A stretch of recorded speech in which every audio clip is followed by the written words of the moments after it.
Hello everyone, welcome to Future Pro Education. IBPSने नुकतंच RRB म्हणजे रिजनल रुरल बँक, ग्रामीण बँका यासाठीचं नोटिफिकेशन जारी केलेलं आहे. हे नोटिफिकेशन ऑफिसर आणि असिस्टंट या दोन पोस्टसाठी आहे. त्याचा अगोदर शेड्यूल आपण बघूया. एक्झाम फॉर्म भरण्याची जी डेट आहे ती 8 जून ते 28 जून 2021 ही आहे. या दरम्यान तुम्ही कधीही फॉर्म भरू शकता. पेमेंट करण्याचे देखील सेमच डेट आहे. ज्यावेळी तुम्ही फॉर्म भराल त्याच वेळी तुम्हाला पेमेंट करावं लागेल. दुसरं, प्री एक्झामिनेशन ट्रेनिंग ज्यांनी घेतलेलं आहे, ज्यांना जे इलिजिबल आहेत त्यांनाच असतं ते. त्यांच्या ह्या डेट्स आहेत. 19 जुलै ते 25 जुलै असं हे प्री एक्झामिनेशन ट्रेनिंग होईल. प्रिलिमिनरी एक्झामिनेशन जी आहे ही ऑगस्टमध्ये होणार आहे. त्याचं कॉल लेटर साधारणपणे 10 ते 12 दिवस अगोदर आपल्याला मिळतं. रिझल्ट हा लगेचच पुढच्या महिन्यात म्हणजे सप्टेंबरमध्ये आहे. त्यानंतर मेन एक्झामिनेशन ही लगेचच सप्टेंबर किंवा ऑक्टोबर या महिन्यामध्ये होईल. ऑक्टोबरमध्ये त्याचा रिझल्ट लागेल आणि ऑफिसरसाठीचा जो इंटरव्ह्यू असतो स्केल 1, 2 आणि 3 हा लगेचच ऑक्टोबर नोव्हेंबरमध्येच होईल रिझल्ट लागल्यानंतर. आणि फायनल अलॉटमेंट जी आहे ही जानेवारीमध्ये होऊन जाईल. तर ह्या महत्वाच्या डेट्स आहेत IBPS RRB ऑफिसर आणि असिस्टंट ह्या दोन पोस्टसाठी अप्लाय करण्याच्या आणि बाकीच्या एक्झामिनेशनच्या. सो प्रिलिमिनरी एक्झाम सप्टेंबरमध्ये, त्यानंतर मेन एक्झाम ही प्रिलिमिनरी एक्झाम झाल्या लगेच मेन एक्झाम आहे. ऑगस्टमध्ये प्रिलिमिनरी एक्झाम आहे, त्यानंतर लगेचच सप्टेंबर ऑक्टोबरमध्ये मेन एक्झाम आहे. साधारणपणे 1 महिन्याचा हा गॅप आहे.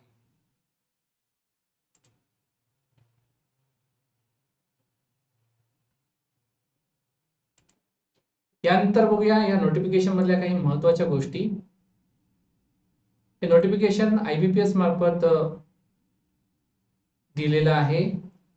इथं बघू शकता तुम्ही IBPS चा लोगो आहे. ही जी रिक्रुटमेंट आहे ही एका ऍडव्हर्टाइजमेंट मधून स्केल 1, 2, 3 ऑफिसर आणि ऑफिस असिस्टंट यांच्यासाठी आहे. Scale 1, 2, 3 officer. स्केल 1 ऑफिसर म्हणजे PO, ज्याला आपण IBPS PO मध्ये जो पोस्ट असते तीच पोस्ट आहे. सॅलरी देखील सेम आहे. आणि ऑफिस असिस्टंट म्हणजे क्लर्क, जी IBPS क्लर्क थ्रू रिक्रुटमेंट होते. पण ही रिक्रुटमेंट आपली ग्रामीण बँकासाठी आहे. ग्रामीण बँका म्हणजे कोणत्या बँका? तर आपल्या महाराष्ट्रामध्ये 2 बँका आहेत ग्रामीण. एक म्हणजे विदर्भ कोकण बँक आणि दुसरी म्हणजे महाराष्ट्र ग्रामीण बँक. यामध्ये स्टेट गव्हर्नमेंट, सेंट्रल गव्हर्नमेंट आणि स्पॉन्सर बँक या तिघांचा स्टेक्स असतात. याचं नोटिफिकेशन तुम्हाला IBPS.in या वेबसाईटवर मिळून जाईल.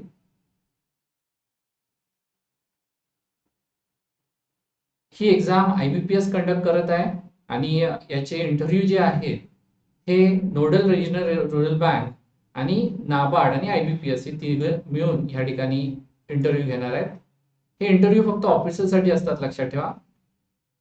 सो जर तुम्हाला ग्रामीण बँकामध्ये ऑफिसर किंवा क्लर्क म्हणून लागायचं असेल तर तुम्हाला ही एक्झाम देणं गरजेचं आहे.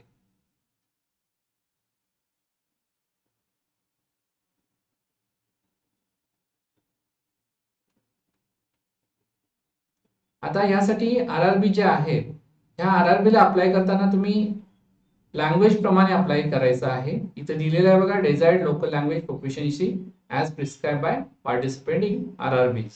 म्हणजे जर तुम्हाला तेलुगू येत नसेल तर तुम्हाला तेलुगू लँग्वेज स्टेट जी बँका आहेत तेलुगू लँग्वेज स्टेट मधल्या त्यांना अप्लाय करून चालणार नाही, कारण तुम्हाला ती प्रोफिशियन्सी लागते.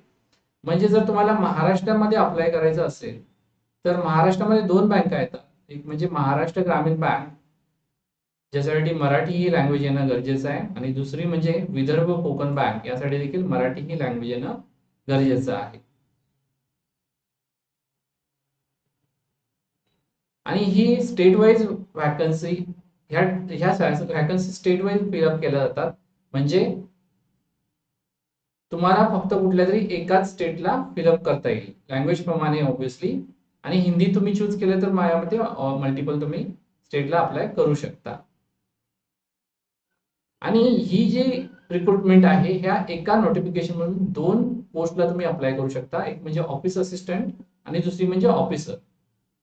आणि यासाठी तुम्हाला वेगवेगळा फॉर्म फिलअप करायचा आहे आणि वेगवेगळी फी भरायची आहे. इलिजिबिलिटी क्रायटेरिया बघूया. एज जे आहे हे सगळ्यात अगोदर बघूया ऑफिसर स्केल 3 साठी. ऑफिसर स्केल 3 साठी सिनियर मॅनेजरची पोस्ट आहे. यासाठी 21 वर्षापेक्षा जास्त आणि 40 वर्षापेक्षा खाली असं एज असलं पाहिजे. 21 ते 40 म्हणजेच 3 जून 1981 च्या अगोदर तुमचा जन्म नसला पाहिजे किंवा 31/5/2000 च्या नंतरचा तुमचा जन्म नसला पाहिजे. स्केल 2 ऑफिसर म्हणजेच मॅनेजरसाठी 21 पेक्षा जास्त 32 पेक्षा कमी 21 ते 32 आणि म्हणजेच तुमचा जन्म हा 3 जून 1989 च्या अगोदरचा नसला पाहिजे किंवा 31/5/2000 च्या नंतरचा नसला पाहिजे. ऑफिसर स्केल 1 साठी याला देखील असिस्टंट मॅनेजर म्हणतात. वय हे तुमचं 18 ते 30 या दरम्यान असलं पाहिजे. म्हणजेच तुमचा जन्म हा 3 जून 1991 च्या अगोदरचा नसला पाहिजे किंवा 31/5/2003 च्या नंतरचा नसला पाहिजे. ऑफिस असिस्टंट म्हणजे क्लेरिकल पोस्ट यासाठी वय जे आहे ते 18 ते 28 वर्ष आहे आणि तुमचा जन्म हा 2 जून 1993 च्या अगोदरचा नसला पाहिजे किंवा 1 जून 2003 चा नंतरचा नसला पाहिजे. कॅटेगरी वाईज यामध्ये तुम्हाला रिलॅक्सेशन मिळतं. जर तुम्ही SC ST कॅटेगरीचे असाल तर अप्पर एज लिमिट मध्ये तुम्हाला 5 वर्षाने रिलॅक्सेशन मिळतं. म्हणजे ऑफिसरला जिथं 30 वर्ष वय आहे तिथं 35 वर्ष होतं. जिथं 28 वर्ष आहे तिथं अधिक 5 म्हणजे 33 वर्ष होतं. तसंच ओबीसी अदर बॅकवर्ड क्लासेस यांना 3 वर्षाने रिलॅक्सेशन मिळतं. म्हणजे 28 असेल तर 31 होतं आणि 30 असेल तर 33 होतं. त्याचप्रमाणे जे पर्सन विथ डिसेबिलिटी आहे त्यांना 10 वर्षाचं अप्पर एज रिलॅक्सेशन मिळतं. म्हणजे 28 38 आणि 30 तर 40 होतं. एक सर्व्हिसमॅन यांना देखील एज रिलॅक्सेशन आहे.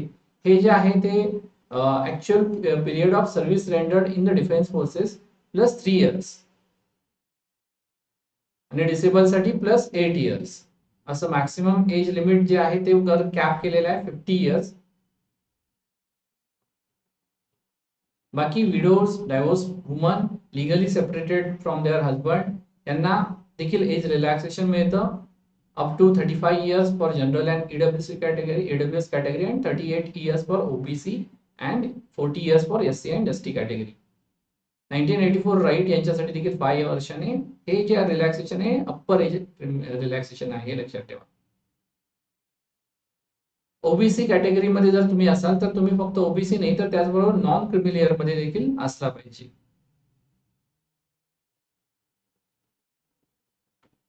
यानंतर महत्वाचा मुद्दा म्हणजे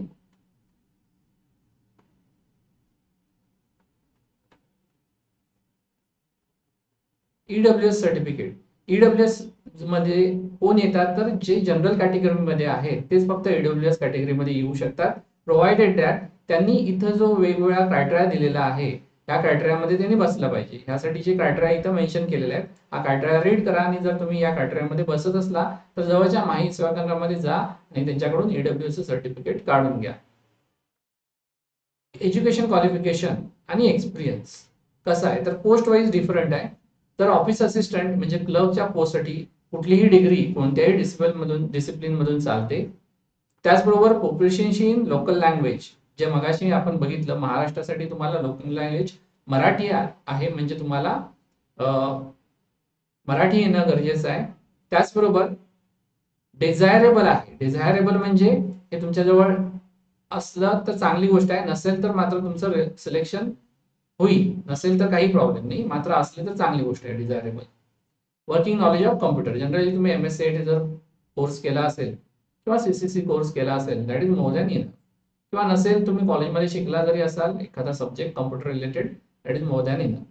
स्केल 1 साठी देखील bachelor's degree in any discipline चालते. But preference will be given असं म्हटलेलं आहे to the candidate having degree in agriculture, horticulture, forestry, animal husbandry, veterinary science, agriculture engineering, etc. etc. पण हा प्रेफरन्स विल बी गिवन आहे. Compulsory नाही की तुम्ही यातलंच ग्रॅज्युएशन असलं पाहिजे. तुमचं कुठलंही ग्रॅज्युएशन असला तर तुम्ही ऑफिसर स्केल 1 ला अप्लाय करू शकता. पण जर तुम्ही यापैकी कुठल्या तरी एका बॅकग्राऊंडचे असाल तर तुम्हाला इंटरव्ह्यू मध्ये त्याचा फायदा होऊ शकतो. त्याचप्रमाणे इथे देखील proficiency in local language mandatory आहे. वर्किंग नॉलेज ऑफ कम्प्युटर मगाशी सांगितल्याप्रमाणे डिझायरेबल आहे.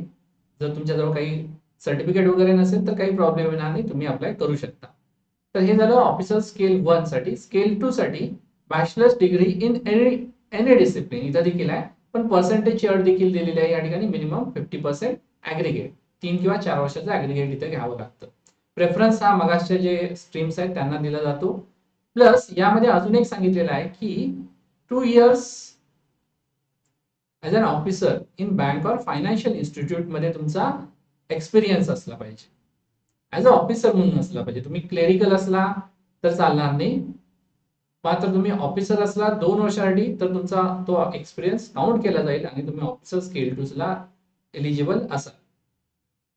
जर स्केल 2 मध्ये देखील बघा स्पेशालिस्ट ऑफिसर्सच्या देखील पोस्ट असतात, यासाठी काही ठराविक आहेत. जसं आयटी ऑफिसर साठी तुम्हाला इलेक्ट्रॉनिक्स मध्ये, कम्युनिकेशन मध्ये, कम्प्युटर सायन्स, आयटी यांच्यामध्ये मिनिमम 50% मार्क्स पडले असले पाहिजे, तुमची डिग्री कंप्लीट असली पाहिजे. त्याचप्रमाणे डिझायरेबल आहे सर्टिफिकेट, नॉट कंपल्सरी. आणि तुम्हाला 1 इयर एक्सपिरियन्स हा असला पाहिजे in the relevant field. Relevant field म्हणजे तुम्ही आयटी ऑफिसरला अप्लाय करताय म्हणजे ऑब्व्हियसली आयटी मधला तुम्हाला एक्सपिरियन्स असला पाहिजे. तसंच सीए साठी देखील त्यासाठी मध्ये जागा आहेत. इथं देखील 1 वर्षाचा experience as a chartered account म्हणून असला पाहिजे. लॉ ऑफिसरला देखील तुम्ही अप्लाय करू शकता जर तुमचं लॉ युनिव्हर्सिटी लॉ मध्ये जर ग्रॅज्युएशन झालं असेल तर. इथं मात्र तुम्हाला एक्सपिरियन्स देखील लागतो 2 इयर्स ॲज अन ॲडव्होकेट किंवा लॉ ऑफिसर इन बँक किंवा एखाद्या फायनान्शियल इन्स्टिट्यूटमध्ये for no period not less than 2 years. Treasury मॅनेजरसाठी देखील तुम्ही अप्लाय करू शकता. यासाठी सीए किंवा एमबीए इन फायनान्स लागेल आणि यासाठी 1 इयर एक्सपिरियन्स लागेल. तो देखील रिलेव्हंट म्हणजे फायनान्स रिलेटेड फील्ड मधला लागेल, ट्रेजरी फील्ड मधला. मार्केटिंग ऑफिसरसाठी देखील एमबीए इन मार्केटिंग तुम्ही अप्लाय करू शकता आणि 1 वर्षाचा रिलेव्हंट म्हणजे मार्केटिंग मधला तुम्हाला एक्सपिरियन्स असला पाहिजे. ऍग्रिकल्चर ऑफिसरला देखील तुम्ही अप्लाय करू शकता. यासाठी तुमचं BS bachelor's degree in agriculture, horticulture इथं जे दिलेले आहेत त्यामध्ये झालं असलं पाहिजे विथ 50% मिनिमम मार्क्स आणि 2 वर्ष तुमचा रिलेव्हंट म्हणजेच ऍग्रिकल्चर फील्डमध्ये एक्सपिरियन्स असला पाहिजे. स्केल 3 ला देखील तुम्ही अप्लाय करताना कुठलीही डिग्री चालेल, मिनिमम 50% मार्क्स आहेत. प्रेफरन्स हा या कॅन्डिडेटला दिला जाईल जे मगाशी आपण डिस्कस केले ते. आणि इथं मात्र तुम्हाला मिनिमम 5 वर्षाचा एक्सपिरियन्स ॲज अन ऑफिसर म्हणून लागेल बँक किंवा फायनान्शियल इन्स्टिट्यूट मध्ये. जर तुम्हाला त्याचा क्लेरिकल म्हणून असेल तर तो काउंट केला जाणार नाही.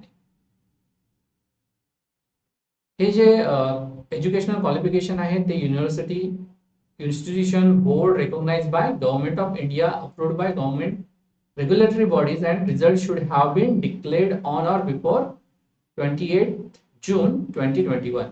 तुम्ही याला अप्लाय करण्यासाठी एलिजिबिलिटी चेक करण्यासाठी तुमचं ग्रॅज्युएशन हे 28/6/2021 च्या अगोदर पूर्ण असलं पाहिजे. म्हणजे जे लास्ट इयरला मुलं आहेत त्यांचा जर रिझल्ट 28 जूनच्या अगोदर येणार असेल तर त्याला ते अप्लाय करू शकतात, अदरवाईज ते अप्लाय करू शकत नाही. यासाठी तुम्हाला बघा रिझल्ट डिक्लेअर केलेला असतो त्यावरची डेट देखील चालू शकेल किंवा आपलं जे प्रोव्हिजनल डिग्री सर्टिफिकेट मिळतं त्यावरची डेट देखील चालू शकेल. पर्सेंटेज कॅल्क्युलेट करताना तुम्हाला ऍग्रिगेट पर्सेंटेज कॅल्क्युलेट करायचं आहे. काही युनिव्हर्सिटीमध्ये शेवटच्या वर्षाच्या मार्क्सवर पर्सेंटेज ठरलेलं असतं, पण इथं तुम्हाला तसं नाही करायचं. 3 किंवा 4 वर्षाचं जे ऍग्रिगेट आहे ते तुम्हाला कॅल्क्युलेट करावं लागेल. ही जी प्रोफिशियन्सी आहे ही खूप इसेन्शियल आहे आणि जर तुम्हाला ती लँग्वेज येत नसेल तर तरी देखील तुम्ही अप्लाय करू शकता आणि सिलेक्शन झाल्यानंतर 6 महिन्यांच्या मध्ये तुम्हाला ती प्रोफिशियन्सी आणावी लागेल. ऍप्लिकेशन फी जी आहे ही ऑफिसर आणि ऑफिस असिस्टंट यांना सेम आहे. 175 SC ST आणि पर्सन विथ डिसेबिलिटी कॅटेगरीसाठी आहे आणि 850 बाकीच्यांसाठी आहे. ऑनलाईन एक्झामिनेशन स्ट्रक्चर यामध्ये प्रिलिमिनरी एक्झाम आणि मेन एक्झाम असे 2 पार्ट आहेत. पहिल्यांदा बघूया प्रिलिमिनरी एक्झामचं स्ट्रक्चर. ही ऑब्जेक्टिव्ह असणार आहे, मल्टिपल चॉईस क्वेश्चन या फॉर्मॅटमध्ये. ऑफिस असिस्टंट आणि ऑफिसर स्केल 1 यांच्यासाठी प्रिलिमिनरी एक्झामचं स्ट्रक्चर सेम आहे. दोनच सब्जेक्ट दिसत आहे तुम्हाला, रिझनिंग अँड न्यूमरिकल ॲबिलिटी. त्याचबरोबर यामध्ये 40 क्वेश्चन असणार, 40 मार्क असणार, म्हणजे एका मार्कसाठी एक क्वेश्चन. टोटल 80 क्वेश्चन, 80 मार्क, आणि टाइम मात्र फक्त 45 मिनिटं. हा कंपोजिट टाइम आहे, म्हणजे तुम्हाला या ठिकाणी सेक्शनल टाइम नाही. 45 मिनिटांमध्ये तुम्ही रिझनिंग थोडा वेळ आणि न्यूमरिकल ॲबिलिटी थोडा वेळ अटेम्प्ट करू शकता. ऑफिसर स्केल 1 साठी देखील सेम असेल. मीडियम ऑफ एक्झाम हे कुठलं राहील ते आपण पुढे बघूया. तुम्ही मराठीमधून देखील ह्या एक्झाम प्रिलिमिनरी देऊ शकता, काही प्रॉब्लेम नाही. मराठी, हिंदी, इंग्लिश यामध्ये कुठलीही लँग्वेज मध्ये तुम्ही देऊ शकता. त्याचप्रमाणे ह्या सेक्शन मध्ये तुम्हाला मिनिमम कट ऑफ मार्क्स मिळवावे लागतील. रिझनिंगचा कट ऑफ तुम्हाला क्लिअर करावा लागेल, क्वांटिटी ऍप्टिट्यूडचा क्लिअर करावा लागेल, आणि ओव्हरऑल कट ऑफ देखील क्लिअर करावा लागेल. म्हणजे जर तुम्ही ओव्हरऑल कट ऑफ क्लिअर केला पण रिझनिंग किंवा क्वांट यापैकी एकाचा कुठला जरी तुमचा कट ऑफ राहिला तर मात्र तुम्ही प्रिलिम मध्ये फेल होणार. तर जे प्रिलिम मध्ये पास होतील, सेक्शनल कट ऑफ क्लिअर करतील, ओव्हरऑल कट ऑफ क्लिअर करतील, ते मेन्सला जातील. यामध्ये यामध्ये ऑफिस असिस्टंट आणि स्केल 1 यांच्यासाठी सेम स्ट्रक्चर आहे. रिझनिंग जो मगाशी प्रिलिमला होता तोच, याचबरोबर कम्प्युटर नॉलेज हा एक्स्ट्रा सब्जेक्ट या ठिकाणी वाढतो. ऑफिसर स्केल 1 ला देखील हा आहे बघा. जनरल अवेअरनेस हा अजून एक एक्स्ट्रा वाढतो, आणि न्यूमरिकल ॲबिलिटी म्हणजेच क्वांटिटी ऍप्टिट्यूड. क्वांटिटी ऍप्टिट्यूड इथं दिले, इथं न्यूमरिकल ॲबिलिटी. ऍक्च्युली दोघांमध्ये तसा काही फरक नाहीये, फक्त न्यूमरिकल ॲबिलिटी थोडंसं कॅल्क्युलेशन बेस्ड असतं आणि क्वांटिटी मध्ये थोडे वर्ड प्रॉब्लेम वगैरे असतात. तर हे सब्जेक्ट तर तुम्हाला दोन्हीकडे दिसत आहेत, आणि इथं 4A आणि 4B तुम्हाला दिसत आहे. म्हणजे काय, तर तुम्ही इंग्लिश मधून हा सेक्शन देऊ शकता, किंवा और त्याला हिंदी लँग्वेजचा पेपर असतो. इंग्लिश लँग्वेजचा पेपर किंवा तुम्ही हिंदीचा पेपर एक्झामच्या वेळी चूज करू शकता. हे तुम्हाला एक्झामच्या वेळी चूज करायचं आहे. आणि टोटल तुम्ही बघू शकता 200 क्वेश्चन, 200 मार्क, आणि कंपोजिट टाइम 2 तासाचा आहे दोन्ही एक्झामला देखील, असिस्टंटला देखील आणि स्केल 1 ला देखील. 2 तासामध्ये तुम्ही सेक्शन कुठलाही अधूनमधून घेऊ शकता. इथं सेक्शनल टाइम वगैरे असं कोणतंही लिमिट नाही. इथं जे मीडियम ऑफ एक्झामिनेशन आहे स्टार केलेलं, ते तुम्ही मराठीमध्ये देखील देऊ शकता. पण हे जे दोन आहेत, इंग्लिश किंवा हिंदी, हे तर मराठी नाही. तर इथं तुम्हाला इंग्लिश घ्यावं लागेल और हिंदी घ्यावं लागेल.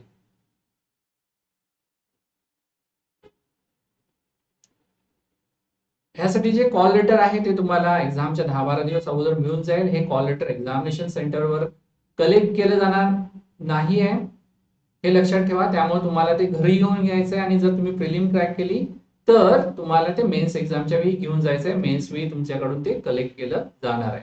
त्यामुळे फॉर्म फिलअप करताना तुमच्याजवळ सफिशियंट नंबर ऑफ फोटोज असले पाहिजेत, कारण तुम्हाला एक्स्ट्रा फोटो देखील तिथं एक्झामिनेशन सेंटरवर घेऊन जायचं आहे. ऍडिशनल फोटोग्राफ मेन्शन केलेला आहे, ते तुम्हाला ज्या एक्झाम असेल त्यावेळी तुम्हाला इन्स्ट्रक्शन दिली जाईल. टेस्ट ज्या मगाशी आपण सांगितल्या महाराष्ट्रासाठी ऑब्व्हियसली इंग्लिश, हिंदी, मराठी आणि कोंकणी या लँग्वेज मधून तुम्ही या टेस्ट देऊ शकता. मराठी, कोंकणी. तुम्ही ऑब्व्हियसली इंग्लिशच कधी पण रिकमेंडेड राहील, कारण इंग्लिश लँग्वेज मधून प्रॅक्टिस केलं असतं आणि इंग्लिशमध्ये खूप चांगलं स्टडी मटेरियल देखील अवेलेबल आहे. स्केल 2 साठी सिंगल एक्झाम असणार आहे. आपण मगाशी बघितलं की प्रिलिमिनरी एक्झाम आणि मेन एक्झाम ही फक्त ऑफिस असिस्टंट आणि स्केल 1 ऑफिसर साठी होती. स्केल 2 आणि 3 साठी मात्र सिंगल एक्झाम आहे. यामध्ये तुम्ही बघू शकता इथे देखील रिझनिंग, कम्प्युटर, फायनान्शियल अवेअरनेस आणि इंग्लिश किंवा हिंदी या दोन पैकी कुठला तरी एक सब्जेक्ट, आणि computer aptitude and data interpretation. इथं थोडीशी डिफिकल्टी लेवल जास्त असणार आहे, बाकी आपलं सिलेबस सेम आहे. स्पेशलिस्ट ऑफिसर साठी देखील बघा, रिझनिंग, फायनान्शियल अवेअरनेस, इंग्लिश किंवा Hindi, computer knowledge, quantity aptitude हे सेम आहे. फक्त एक्स्ट्रा वाढतं तुमचं प्रोफेशनल नॉलेज. म्हणजे जर तुम्ही आयटी ऑफिसर साठी अप्लाय केलं असेल तर तुम्हाला आयटी ऑफिसरचा पेपर येणार. लॉ साठी केलं असेल तर लॉ ऑफिसरचा पेपर येणार. मार्केटिंग साठी केलं असेल तर मार्केटिंग साठीचा पेपर येणार. स्केल 3 साठी इथं देखील बघा, reasoning, computer, financial awareness, English और हिंदी आणि क्वांटिटी ऍप्टिट्यूड असं टोटल 2 तासाचा ओव्हरऑल पेपर असणार आहे.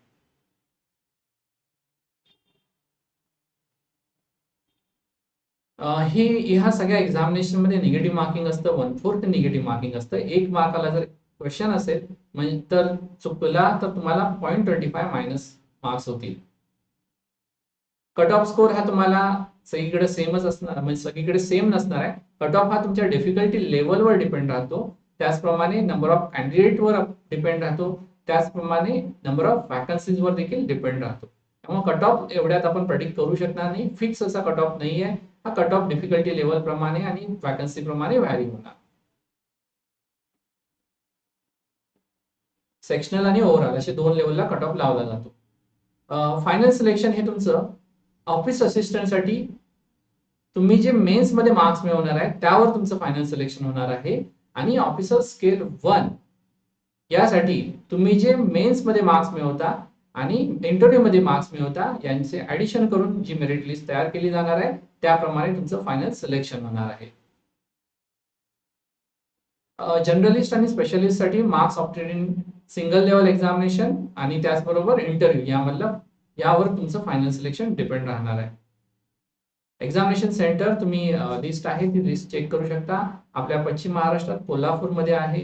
प्रिलिमसाठी मेनसाठी तुम्हाला पुण्याला जावं लागतं. प्रिलिम पुण्यामध्ये देखील होते.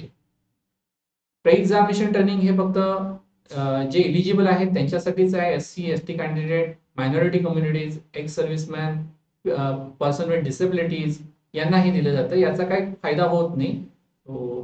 कोविड-19 पॅन्डेमिकमुळे हे होईल की नाही हे देखील सांगू शकत नाही, पण एक आठवडाभर असतं, याचा तसा काही जास्त फायदा होत नाही. त्यानंतर इंटरव्ह्यू हा फक्त ऑफिसर स्केल 1 2 3 यासाठी होतो. ही नंतरची गोष्ट आहे इंटरव्ह्यूची. जर तुम्ही प्रिलिम मेन क्रॅक केली तर तुम्ही इंटरव्ह्यूला जाणार. फायनल अलॉटमेंट तुमचे जे मार्क्स आहेत मेन्स आणि तुमचे इंटरव्ह्यू मधले यावर होणार आहे. फॉर्म फिलअप करताना आता तुम्हाला प्रेफरन्स द्यायचे आहेत. प्रेफरन्स देताना कंपल्सरी पहिला प्रेफरन्स तुम्ही महाराष्ट्रासाठी जर अप्लाय करणार असला तर, जर तुम्हाला पश्चिम महाराष्ट्रामध्ये पोस्टिंग पाहिजे असेल तर विदर्भ कोकण बँक हा द्यायचा. आणि जर तुम्हाला विदर्भात पाहिजे असेल तर MGB हा पहिला प्रेफरन्स द्यायचा. पश्चिम महाराष्ट्रातल्या मुलांनी पहिला प्रेफरन्स VKB आणि नंतरचा MGB हा द्यावा. बाकीचे सगळे मी पॉइंट्स कव्हर केलेले आहेत. बाकीचे एक्झामिनेशनच्या वेळी ते जे पॉइंट्स असतील ते तुम्हाला त्यावेळी कव्हर केले जातील. जसं कॉल लेटरच्या संदर्भात असेल काही चेंजेस वगैरे झाले तर ते कव्हर केले जाईल. अप्लाय लवकरात लवकर करा. लास्ट टाइम वेळेपर्यंत तुम्ही थांबू नका. डिक्लेरेशनचा फॉर्मॅट बघून ठेवा. हे डिक्लेरेशन तुम्हाला द्यावं लागतं, लिहून फोटो काढून तुम्हाला अपलोड करावा लागतो. बाकीचं जी फॉर्म फिलअप करण्याची प्रोसिजर आहे ती सगळीकडे सेमच आहे.